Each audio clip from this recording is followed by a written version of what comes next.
السلام عليكم ورحمة الله تعالى وبركاته. مرحبا بكم البنات، إن شاء الله تكونوا بخير وعلى خير وتكون صحتكم بخير. مرحبا بكم في قناتي، قناة ميليسا. إن شاء الله هذه الوصفة اللي راح نحطها لكم اليوم راح تخفف عليكم عشاء ولا غدا. رانا ديما حايرين واش نطيبو، ديما نحطو غير لقمة في فمنا تاع الفطور ونقولو اش نديرو للعشاء. اليوم جبت لك وصفة سهلة بمكونات موجودة في البيت، بلا لحم، بلا فرماج، بلا حتى حاجة، أي غير بطاطا وعندك طماطم وبصلة، وانتي طيبتي عشاك ولا غدا تاعك. هذه الوصفة تجي بنينة بنينة، تجي عسل ما شاء الله. اللي يجربها راح تعجبه وان شاء الله تستفادوا منها. هذه الوصفة سهلة واقتصادية، مكوناتها موجودة في كل البيوت. تاع غير تاع تغماس كيما راكم تشوفوا البنات، مع الحرارة، مع الصيف اللي رانا فيه، اللي يقلك اللي ما نطولوش في الكوزينة. ديري كل شيء في المقلاة وانتيا افريتيها، يعني بصل، طماطم، الحاجة اللي متوفرة عندك، مع كيما نقولوا كي تكمل الخلصة وتبقى لك اليامات التوالى، حضري هذه معاك وادعي لي معاك دعوة الخير وصلي على سيدنا محمد وعلى آل محمد. أول حاجة هنايا عندنا الزيت، عندي حبة تاع دنجال، عندي حبة تاع بطاطا، عندي 3 حبات بطاطا عفوا، عندي حبة طماطم وبصلة متوسطة، وعندي حبة ثوم.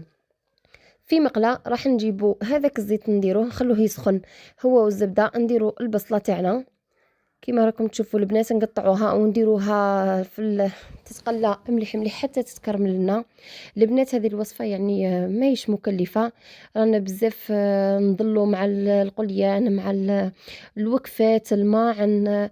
هذه الوصفة ما فيها ماعن، ما فيها مكونات بزاف، ما تغبنك بزاف. جربيها وش ردي لي الخبر. هنايا رانا نقلي في البصلة تاعي، نغلق عليها ونخليها حتى يتقلى مليح ويعطينا هذاك اللون البني، يعني يتكراميليزا. هنايا نقطعوا الطماطم تاعنا عشوائيا، يعني ما نحتاج انه نحي ولا رابي ولا عشوائيا نقطعيها. قطعي البطاطا تاعك دوائر، قطعي الثوم تاعك مرصوات صغار، قطعي الدنجال تاعك، تقدري تستغني على الدنجال. يعني انا كنت بقيت لي حبه ما حبيتش نرميها، قلت نضيفها معاهم. ساعه جاتني فيها بنه روعه مع الدنجال وكاع. هنا البنات بعد ما نقينا كامل الخضره تاعنا كيما راكم تشوفوا راني نقطع فيها. جربوا هذه الوصفه. شوفوا البنات، رانا داين وقتنا كامل في الغدا عشاء غدا عشاء، الله يهدينا والله العظيم. سما رانا نخمو غي واش ناكلو في كروشنا. كل واحد شويه يلها شويه في صلاة ويلها شويه يستغفر. يعني نقراو شويه قرآن، ماشي غير نخمو غي وحشة غدا عشاء غدا. هنا البنات هذه هي حال الدنيا، واش راح نديرو، كل واحد راه لاهي في همه. ان شاء الله هذا الفيديو يعجبكم وتعجبك الوصفة سيدتي. ما عليك غير تجيبي حبيبات بطاطا وتجيبي حبة بصلة وانتيا درتيها. نسيت ما قلت لكمش باللي راح فيها يعني حبات بيض، راح نضيفهم في الاخير. داك تشوفوا تبعوا الفيديو وراح تشوفوا النتيجة الاخيرة. هنا بعد ما كان بدا يتقلى لنا البصله تاعنا، راح نضيفوا بالتدريج راح نضيفوا طماطم، وبعدها راح نضيفوا ثوم، الطماطم والثوم. راح نضيفوا البطاطا، وراح نضيفوا الدنجال اللي كنا قطعناه من قبل.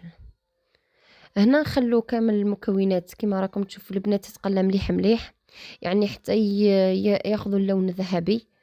لازم يتكرملوا كامل، يعني نعطوا الخضر هذه حقها في القليان باه تجينا الوصفة بنينة.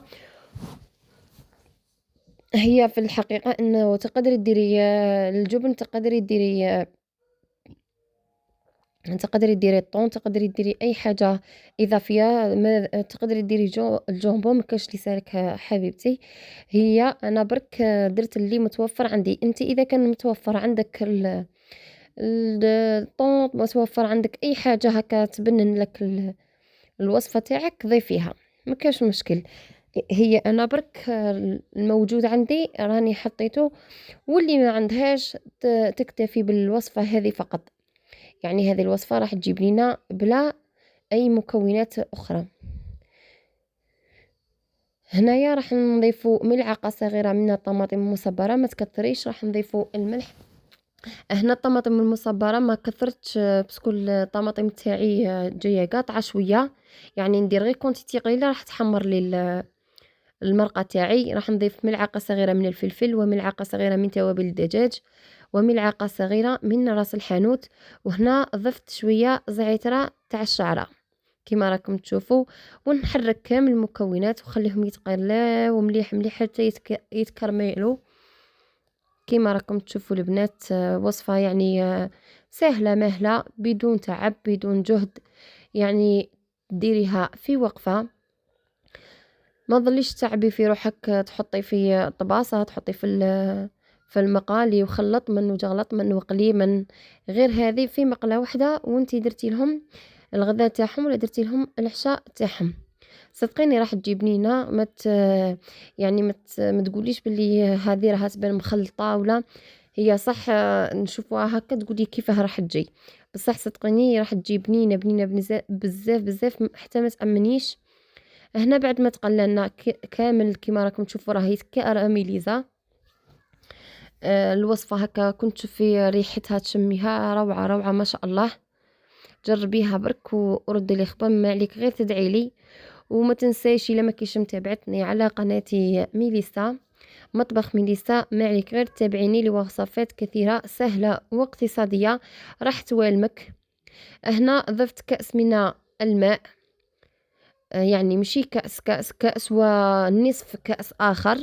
هنا راح ضفت كما راكم تشوفوا الكاس الثاني ما درتوش قاع، درت النصف تاعو، يعني ما نغرقوهاش بزاف في لاصوص باه ما تجيناش لاصوص بزاف، يعني خلوها كونتيتي غير قليله. هنا بعد ما فرغنا الماء هذاك راح نغلقوا عليها ونقصوا عليها كامل للنار، يعني على نقطه برك، ما تزيدي لهاش بزاف حتى انك تقدري ديريها في الكيكوط اسهل واسهل. انا درتها في المقله. هنا بعد ما طابت لي كما راكم تشوفوا راها تجمرت الله الله وراها حميمره، راها تشهي البنات. ضفت لها 3 من الحبات تاع البيض. هنا البيض اختياري، تقدري ديريه تقدري تخليها هكاك تكتوكه بالبطاطا والبصله، ما تضيفيش البيض. وإلا عندك البيض ضيفي البيض راح يعطيها مذاق وقوام اخر. هنا البنات نقصوا عليها ونخلوها حتى يولي لنا البيض كما راكم تشوفوا هكا.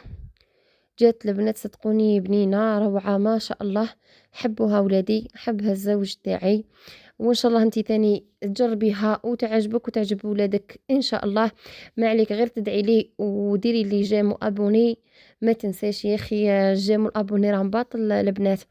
ماذا بكم دعموني في قناتي بالاشتراك وتفعيل الجرس ليصلكم كل جديد. مع السلامة وشهيدكم في الجنة. إلى اللقاء.